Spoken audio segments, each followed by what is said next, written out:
Hello everyone, welcome to all of you in Exam Guru. दोस्तों, इस video में मैं आपको एयरफोर्स वाई ग्रुप एग्जाम 2023 के लिए पॉलिटी के 15 इंपॉर्टेंट क्वेश्चंस का डिटेल्ड सॉल्यूशन करवाने वाला हूं। क्वेश्चन से रिलेटेड एक्स्ट्रा फैक्ट भी मैं आपको वीडियो में ही क्लियर करते चलूंगा, तो आप सभी लोग वीडियो को लास्ट तक जरूर देखें।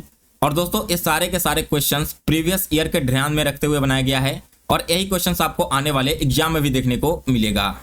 सो गाइस, अगर आप इन सारे क्वेश्चंस का पीडीएफ डाउनलोड करके रिवीजन करना चाहते हो तो पीडीएफ आप मेरे टेलीग्राम चैनल से डाउनलोड कर लेना और टेलीग्राम चैनल का लिंक आपको इसी वीडियो के डिस्क्रिप्शन बॉक्स में मिल जाएगा। चलिए दोस्तों, अब आज का वीडियो स्टार्ट करते हैं। तो फर्स्ट क्वेश्चन आप सभी के सामने है। क्वेश्चन में कह रहा है कि भारतीय संविधान के कौन सा अनुच्छेद राष्ट्रपति के पद के लिए पुनः निर्वाचन की योग्यताएं निर्धारित करता है। दोस्तों, अगर प्रेसिडेंट के पद के लिए फिर से इलेक्शन करवाया जाए तो इसके रिगार्डिंग जो क्वालिफिकेशन निर्धारित करेगा वो आपका आर्टिकल 57 में मेंशन किया गया है। आर्टिकल 54 क्या है? तो दोस्तों, आर्टिकल 54 कहता है कि राष्ट्रपति का इलेक्शन कैसे होगा। तो राष्ट्रपति का जो इलेक्शन है वो इलेक्टरल कॉलेज के तहत करवाया जाता है। दोस्तों, ये क्वेश्चन ऑलरेडी एयरफोर्स में 2022 में आ चुका है, तो इसे भी आप लोग यहाँ पर स्टार कर लो, बहुत ही इंपॉर्टेंट फैक्ट है आपके एग्जाम के लिए। फिर है आर्टिकल 52। तो दोस्तों, आर्टिकल 52 संबंधित है पोस्ट ऑफ प्रेसिडेंट से, यानी कि हमारे देश में राष्ट्रपति के नाम का भी एक पद होगा, वो आर्टिकल 52 में कहा गया है। तो जो दो एक्स्ट्रा फैक्ट मैंने यहाँ पर आपको भी बताया है वो दोनों के दोनों फैक्ट आप लोग याद रखना, एग्जाम के पॉइंट ऑफ व्यू से काफी महत्वपूर्ण है। फिर इसके बाद है अगला क्वेश्चन, भारतीय संविधान में समवर्ती सूची किसके संविधान से ली गई है। दोस्तों, समवर्ती सूची इसे हम इंग्लिश में कहते हैं कॉन्करेंट लिस्ट। तो यह लिया गया है ऑस्ट्रेलिया के संविधान से, यानी कि बी ऑप्शन इस क्वेश्चन का करेक्ट आंसर है। और ऑस्ट्रेलिया के संविधान से क्या क्या लिया गया है? तो एक लिया गया है दोस्तों आर्टिकल 108। अब यह आर्टिकल 108 क्या है? यह कहता है कि लोकसभा और राज्यसभा की ज्वाइंट सीटिंग होगी, यानी कि जो एक साथ बैठक होती है उसे भी लिया गया है ऑस्ट्रेलिया के संविधान से ही। और सेकंड लिया गया है ट्रेड एंड कॉमर्स का फ्रीडम, यानी कि दोस्तों किसी भी व्यक्ति को अभिव्यक्ति करने की आजादी यहाँ पर है, किसी भी प्रकार का ट्रेड करने का, किसी भी प्रकार का कॉमर्स करने का। तो ये वाला जो भी आपका संविधान में ऐड किया गया वो ऑस्ट्रेलिया के संविधान से जोड़ा गया है। दोस्तों, यहाँ पर बात किया जा रहा था कंकरेंट लिस्ट की। तो कंकरेंट लिस्ट हमारे देश के संविधान के कौन सा शेड्यूल में आता है? तो यह आता है दोस्तों आपका शेड्यूल 7 में। क्लियर है सभी को यह क्वेश्चन? तो आगे बढ़ते हैं इसके बाद अगले क्वेश्चन की ओर। नेक्स्ट क्वेश्चन नंबर 3, भारतीय संविधान के किस अनुच्छेद में अल्पसंख्यकों के हितों के संरक्षण की व्यवस्था की गई है। दोस्तों, जो अल्पसंख्यक व्यक्ति हैं उनके हितों के संरक्षण की व्यवस्था किया गया है आर्टिकल 29 में, यानी कि बी ऑप्शन इस क्वेश्चन का करेक्ट आंसर है। फर्स्ट ऑप्शन यहाँ पर है दोस्तों आर्टिकल 19। तो आर्टिकल 19 क्या कहता है? यह कहता है दोस्तों freedom of speech and expression, यानी कि बोलने की अभिव्यक्ति की जो आजादी होती है ना, उसे आर्टिकल 19 में रखा गया है। फिर इसके बाद है आर्टिकल 14। तो आर्टिकल 14 है दोस्तों equality before law and equal in law, यानी कि दोस्तों कानून की नजरों में सारे व्यक्ति एक समान हैं, ये आर्टिकल 14 में लिखा गया है। और आर्टिकल 32 आर्टिकल को heart and soul of Indian constitution कहा जाता है, क्योंकि अगर इनमें से किसी भी फंडामेंटल राइट का हनन होता है तो कोई व्यक्ति हाई कोर्ट या फिर सुप्रीम कोर्ट में जाकर अपील कर सकता है आर्टिकल 32 के तहत। दोस्तों, यहाँ पर मैं आपको बता दूं कि जो फंडामेंटल राइट्स है, ठीक है ना, यानी कि हमारे जो मौलिक अधिकार हैं, ये आर्टिकल 12 से लेकर के आर्टिकल 35 के बीच में मेंशन किया गया है। और अगर मैं बात करूं पार्ट की, तो पार्ट 3 में ये मेंशन्ड है। अब यहाँ पर दोस्तों आर्टिकल से रिलेटेड क्वेश्चन आपके एग्जाम में ऑलरेडी आ चुका है। ये वाला जो पार्ट है वो भी आपके एग्जाम में पूछ चुका है। तो इन तीनों टॉपिक को आपको यहाँ पर याद कर लेना है, एग्जाम के लिए बहुत ही ज्यादा इंपॉर्टेंट है। इसके बाद अगला क्वेश्चन है, भारतीय संविधान का कौन सा लक्षण आयरिश संविधान से अनुप्रेरित है। दोस्तों, आयरिश संविधान से क्या क्या ऐड किया गया है? तो यह ऐड किया गया है नीति निर्देशक सिद्धांत, यानी कि बी ऑप्शन इस क्वेश्चन का करेक्ट आंसर है। इसके अलावा दोस्तों आयरिश यानी कि यूएसएसआर के संविधान से और क्या क्या ऐड किया गया है? तो एक ऐड किया गया है 5 ईयर प्लान, जिसे हिंदी में आप पंचवर्षीय योजना कहते हो। इसके अलावा दोस्तों एक बहुत ही इंपॉर्टेंट पॉइंट यहां पर मैं आपको बता रहा हूं, जो कि जर्मनी के संविधान से लिया गया है। यहां से क्या लिया गया है कि अगर देश में इमरजेंसी लागू कर दिया जाए तो जो हमारा फंडामेंटल राइट है इसे सस्पेंड कर दिया जाता है। ये जो आपका पॉइंट है ना, वो जर्मनी के संविधान से हमारे देश के संविधान में जोड़ा गया है। फिर इसके बाद अगला क्वेश्चन है, नौकरियों तथा शैक्षणिक संस्थानों में समाज के कमजोर वर्ग के लिए आरक्षण उपलब्ध करवाने के लिए केंद्र सरकार को संविधान का कौन सा अनुच्छेद अधिकार प्रदान करता है? तो दोस्तों देखिए, जो नौकरी और शैक्षणिक संस्थान है ना, इसमें कमजोर वर्ग के लिए आरक्षण उपलब्ध करवाया जाता है और इसके रिगार्डिंग बताया गया है दोस्तों आर्टिकल 16 में, यानी कि बी ऑप्शन इस क्वेश्चन का करेक्ट आंसर है। इसके बाद है आर्टिकल 17। तो दोस्तों आर्टिकल 17 रिलेटेड है एबोलिशन ऑफ अनटचेबिलिटी से, यानी कि छुआछूत को खत्म करने के बारे में आर्टिकल 17 में मेंशन किया गया है। आर्टिकल जो 23 है वो आपका है provision of human trafficking and forced labour, यानी कि जो मानव तस्करी होती है ना, इस पर रोक लगाने के बारे में आर्टिकल 23 में कहा गया है। और इसके अलावा फोर्स्ड लेबर, यानी कि आप जबरदस्ती किसी से व्यक्ति से भी कोई काम नहीं करवा सकते हो, इन सभी अधिकार के बारे में 23 आर्टिकल में मेंशन किया गया है। फिर है इसके बाद अगला क्वेश्चन, भारत में सचिव का पद किसके द्वारा निर्मित किया गया था? दोस्तों यह जो सचिव का पद है यह निर्मित किया गया था भारत सरकार अधिनियम 1858 के तहत, यानी कि ऑप्शन नंबर ए इस क्वेश्चन का करेक्ट आंसर है।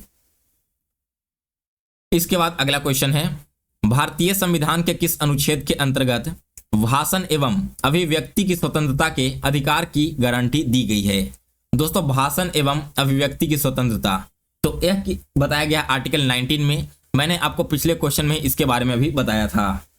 फिर है आर्टिकल 20। तो आर्टिकल 20 क्या कहता है? आर्टिकल 20 कहता है दोस्तों कि मान लो आपने कोई क्राइम किया और उस टाइम पे उस क्राइम के लिए कोई भी सजा नहीं थी, लेकिन बाद में चल करके 2 साल बाद उस क्राइम के लिए कोई सजा का प्रावधान कर दिया जाता है, फिर भी आपको सजा नहीं मिलेगी, क्योंकि जिस टाइम पर आपने क्राइम किया था ना, उस समय वो सजा या फिर वो लॉ लागू नहीं था। तो ये बताया गया आर्टिकल 20 में। आर्टिकल 22 क्या कहता है? आर्टिकल 22 कहता है दोस्तों सोशल सिक्योरिटी, ठीक है ना, यानी कि सामाजिक सुरक्षा के बारे में बात करता है। और आर्टिकल 21 क्या है? तो दोस्तों आर्टिकल 21 है प्रोटेक्शन ऑफ लाइफ, ठीक है ना, किसी भी व्यक्ति का जो जिंदगी है ना, इसकी रक्षा करना, इसके बारे में आर्टिकल 21 में कहा गया है। दोस्तों एक और बहुत इंपॉर्टेंट फैक्ट मैंने आपको बताता हूं। पिछले क्वेश्चन में मैंने आपको बताया था कि अगर इमरजेंसी लागू हो जाए तो उस समय हमारा फंडामेंटल राइट बंद कर दिया जाता है, यानी कि इसे रद्द कर दिया जाता है। और ये आपका कहां से लिया गया था? जर्मनी से। लेकिन इमरजेंसी के दौरान ही 2 ऐसे आर्टिकल हैं जो रद्द नहीं होते हैं। तो वो दोनों आर्टिकल कौन कौन से हैं? वो है दोस्तों आपका आर्टिकल 20 और आर्टिकल 21। यह क्वेश्चन पिछले सालों एसएससी के एग्जाम में पूछा गया था, हो सकता है कि आपके एग्जाम में भी पूछा जाए, इसलिए आपको इन दोनों आर्टिकल को याद रखना है। फिर इसके बाद है अगला क्वेश्चन, भारतीय संविधान सभा ने राष्ट्रीय ध्वज की रूपरेखा को अंगीकार कब किया था? दोस्तों यह किया गया था 22 जुलाई 1947 को, यानी कि ऑप्शन नंबर ए इस क्वेश्चन का करेक्ट आंसर है। फिर इसके बाद है अगला क्वेश्चन, भारतीय संविधान के किन अनुच्छेदों में राज्य के नीति निर्देशक तत्वों का उल्लेख किया गया है?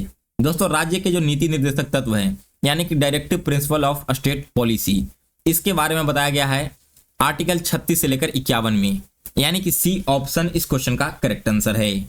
दोस्तों ये आर्टिकल आपका ऑलरेडी एयरफोर्स में पूछ चुका है। इसके अलावा पूछा था कि जो डीपीएसपी है वो आर्टिकल किस पार्ट में है हमारे देश के संविधान के? तो यह है आपका पार्ट 4 में। इन दोनों फैक्ट को आपको याद रखना है। फिर है इसके बाद अगला क्वेश्चन, कानून के समान संरक्षण वाक्य कहां से लिया गया है? दोस्तों यह लिया गया है अमेरिका के संविधान से, यानी कि बी ऑप्शन इस क्वेश्चन का करेक्ट आंसर है। और इसे आप बोल सकते हो इंग्लिश में इक्वलिटी बिफोर लॉ। साथ ही में दोस्तों अमेरिका से और क्या क्या चीजें ली गई है? तो एक लिया गया है इम्पीचमेंट ऑफ प्रेसिडेंट, यानी कि हमारे देश में राष्ट्रपति के ऊपर महाभियोग चलाया जाता है ना, तो वो जो इम्पीचमेंट है वो अमेरिका के संविधान से लिया गया है।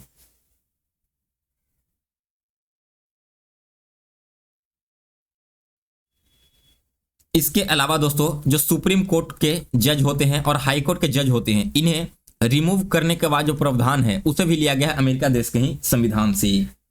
फिर इसके बाद है अगला क्वेश्चन। आगे बढ़ने से पहले दोस्तों एक छोटी सी इंफॉर्मेशन है आप सभी के लिए।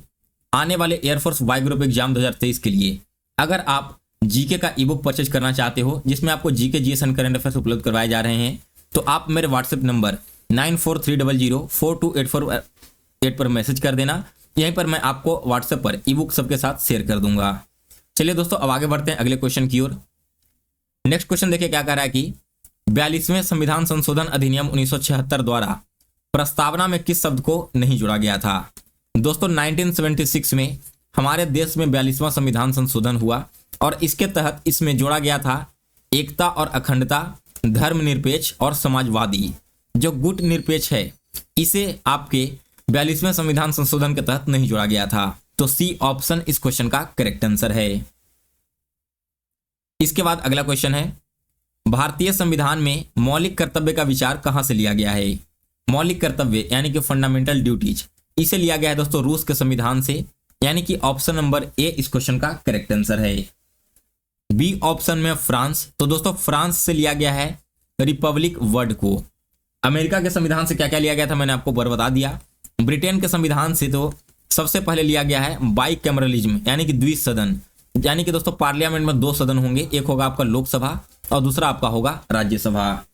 फिर इसके अलावा जो प्राइम मिनिस्टर का पोस्ट है इंडिया में वो भी लिया गया ब्रिटेन के संविधान से।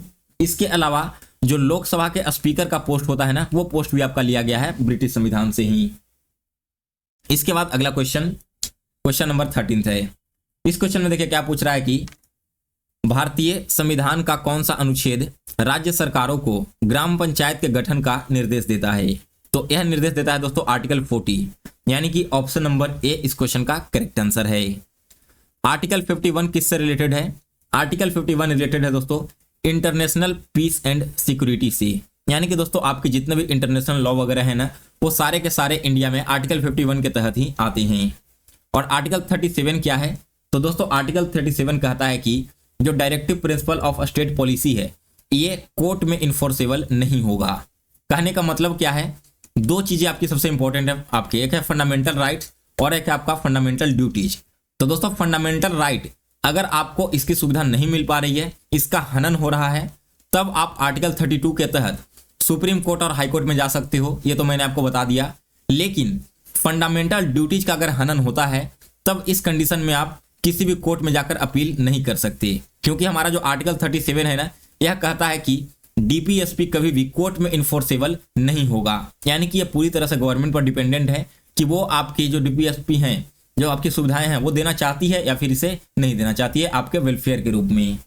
क्लियर है सभी को? आर्टिकल 32 मैंने आपको यहाँ पर बता ही दिया कि इसी आर्टिकल के तहत आप हाई कोर्ट और सुप्रीम कोर्ट में जाकर अपील कर सकते हो अपने फंडामेंटल राइट्स के हनन के बारे में। फिर है अगला क्वेश्चन, भारतीय संविधान की आत्मा किसे कहा जाता है? दोस्तों भारतीय संविधान का जो प्रस्तावना है ना, यानी कि प्रियम्बल, इसे आत्मा कहा जाता है। इसके बाद अगला क्वेश्चन है, संविधान निर्मात्री सभा में झंडा समिति के अध्यक्ष कौन थे? दोस्तों झंडा समिति के अध्यक्ष बने थे जेवी कृपलानी, यानी कि सी ऑप्शन इस क्वेश्चन का करेक्ट आंसर है।